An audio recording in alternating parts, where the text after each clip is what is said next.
What's right. going on, man? How can I help you out? All right. So I've been listening to you and Zach for I'd say about a year now since I started. So I have a couple of deals under my belt that it was more so JVing, and I was helping people find buyers and whatnot, and we made a decent amount of money when the market Okay. was in a better position. So now with the change, we've been focusing more on, it kind of felt like we were working for somebody, just finding them buyers. So me and my partner switched more to, we're sourcing the deals ourselves now, and we're sourcing the buyers ourselves now. Okay. So we've got 4 properties right now under contract. One of them is actually a lot, but we're just having trouble as far as presenting the deals to the cash buyer, and also just sourcing them, just finding them. We've gone on PropStream and played with the filters and pulled the different cash sales and people that have bought 4 to 10 different properties all cash in that market within the last year or so, and we'll reach out to them. And I'd say from maybe, let's say, out of 50, we might get maybe 3 legitimate cash buyers that we could potentially use in the future, but we're Uh-huh. just in trouble as far as presenting the deal to them in a way where it makes sense.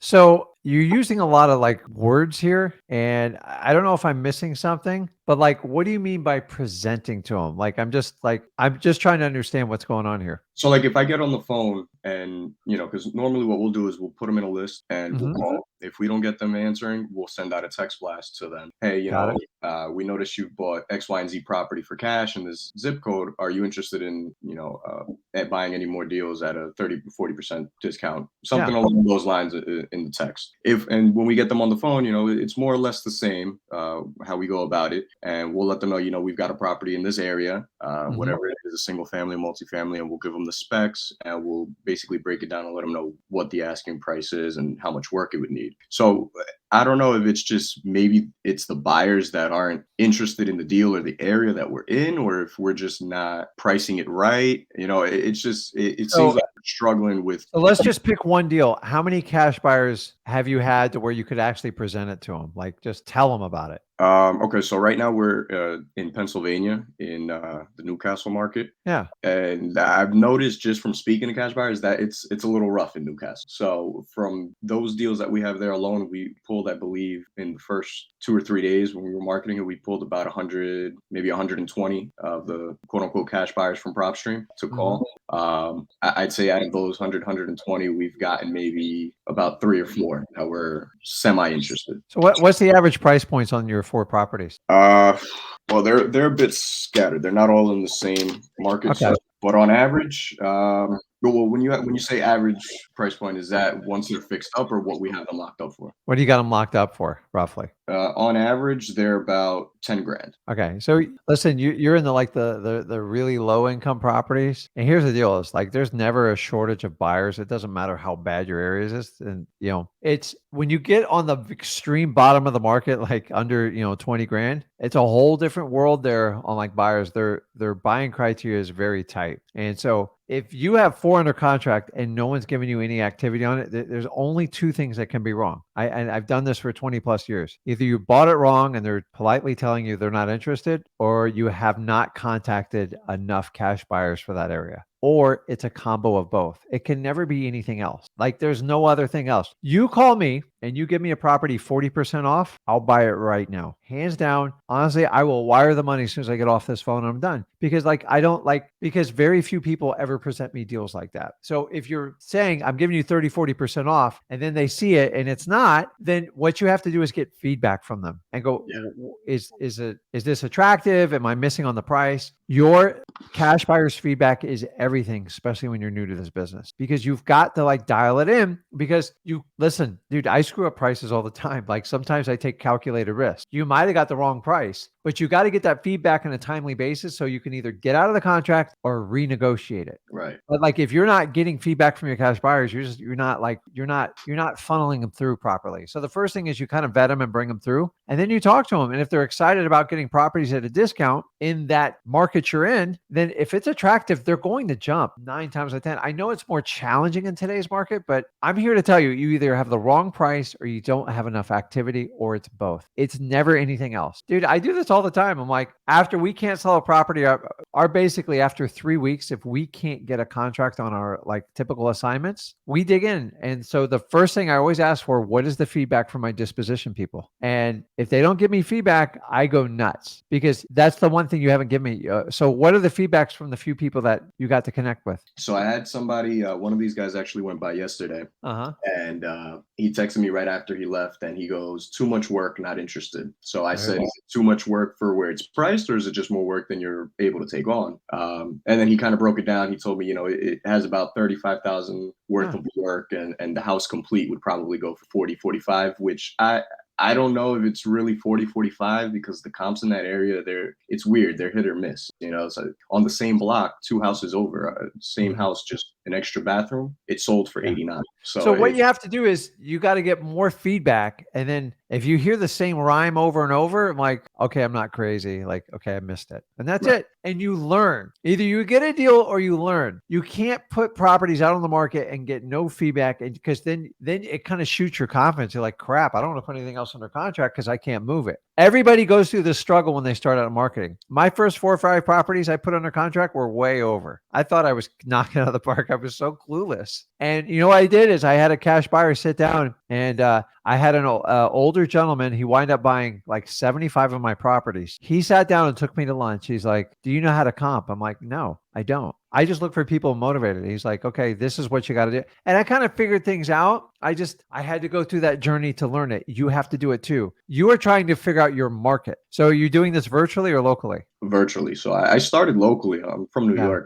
and I realized the Yeah. New York market it's different. It's very No, no, different. I know. So, And like, my challenge is I started out in a lot of lower income neighborhoods, Section 8. mhm, And I'm going to give you the warning. It's a lot of work. It's very dramatic, and I don't like to fish in that market because it requires so much effort. And there's a lot of turnover, a lot of canceled contracts on both sides because of the nature of the beast. But if you're comfortable with it and you understand it, then that's fine. But I'm just telling you, I had quite a few incidents when I was younger and doing the business. I'm like, I don't want to risk my life. This is like pointless. And then my wife had to talk me off the ledge. She's like, you can't be driving these neighborhoods at night. And so I had the back of my window broken in. I've been held up. I've had some really bad stuff happen to me, and I'm out there collecting rents and all cash. And I just decided to get out of that. I just didn't want to do it. So first of all, you got to deal with the contracts you have right now. So right. you got to figure out your inspection periods, and you either got to get out of the contracts or you got to renegotiate. But like, if you're under contract at 10, like, can you get it down to 5? Are they still even going to buy it? Like, maybe saying price, maybe it's just not a doable property because sometimes when they need so much renovation, people just don't want to touch them in the lower end neighborhoods. So Right. you're going to have to make a business decision. But like right now, you got to take these 4 contracts and you just got to try every Hail Mary you can. Activity cures a lot of problems. So get creative, find people that will buy the properties and push harder. You can go much past prop stream and batch. You can go you can go to public records, you can go to realtors that service in that neighborhood, although I doubt there's a lot of realtors that service this. Just dig Yeah. deep. And then either you're going to make money or you're going to get a lesson from it. Either way, it's going to develop what you're going to do. Maybe you decide to go, I don't want to do this market challenge. Like, it's challenging to get these properties sold because they're in such distress in rough neighborhoods. You might come to that decision. It took me 2 years to get out of there. I just said, once the back window got broke, and I had to explain it to my wife. She's like, are you crazy? I'm like, I don't know. A guy just threw a rock at my window and it freaked me out. But Yeah, the reason we moved to this market is because we noticed the motivation was just so much great. Like we started pulling in so many more leads that were actually motivated compared to where we yeah, started. So we figured, this will probably be a better place to start out. you, And you could, I reached yeah. out to the realtors there. Uh-huh. They're like the typical, big box realtors that have been brainwashed, like you said. I Yeah. spoke to a bunch of them yesterday. They couldn't understand the concept. So I did have another question as far as the cash buyers.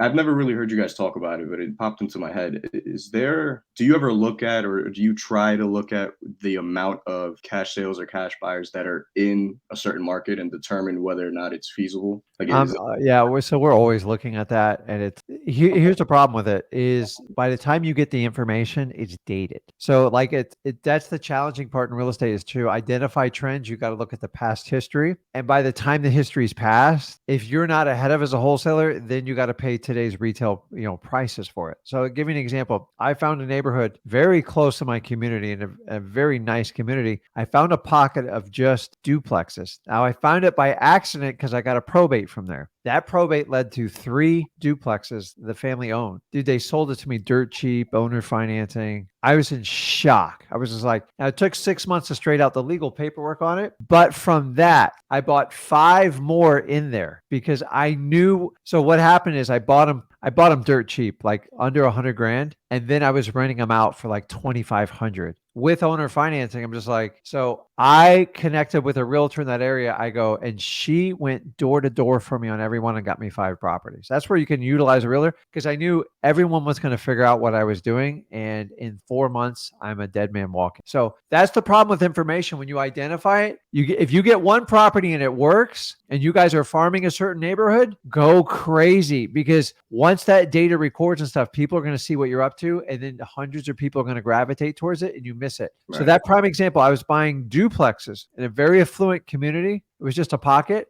for 100 grand. They are now priced at $450,000. You could have made $1 million just with this idea alone. So the challenge in wholesaling and real estate specifically is to identify trends. The problem is if you follow realtor comps and all their data they report, they're 3 months behind and they lag 30 days to report it. So you're 4 months behind by the time you go, oh my God, this thing's growing. By the time you see prices growing in an area growing, you're already priced out because all the other investors have put contracts on those properties. And that's what I hate about this business for the long-term play. Like I still love flipping properties. So I always do my wholesale business, but I play like the big boy market, $1 million commercial properties. And I have to look 10 years down the road and it's scary. It makes me uncomfortable, but I enjoy it. Like that's how you got to make the big boy money. And then I use my wholesaling. It just pays me and all my bills and my lifestyle. And I put most of it away. To this day, I put as much as I humanly possibly can away because I plan on doing this the day I die. So you have to identify trends, but the problem in wholesaling, trying to identify trends, if you look at data, you're looking in the rearview mirror. So everybody's looking, just like the stock market, it's always looking 3 to 6 months forward, and you have to do the same thing in real estate. And if you can catch a trend,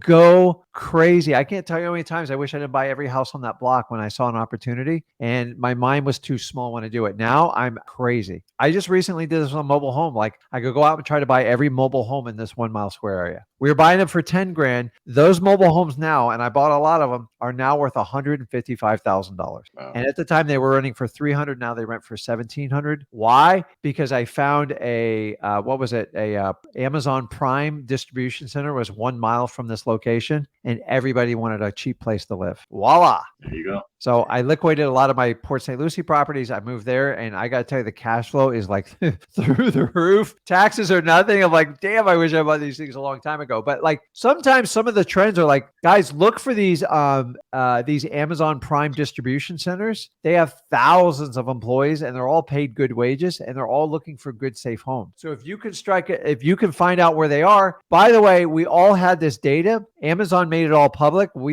I didn't find it till I was driving around, like driving for dollars. So understand, the more you get in your market, the more you have to understand this area is up and coming. This is an area where they knock down houses. And then once you can find 1 or 2 of these trends, do your wholesaling and find the trend and then go all in when you do it, because you're not gambling. You already know where it's going. You just got to find a way to put it together.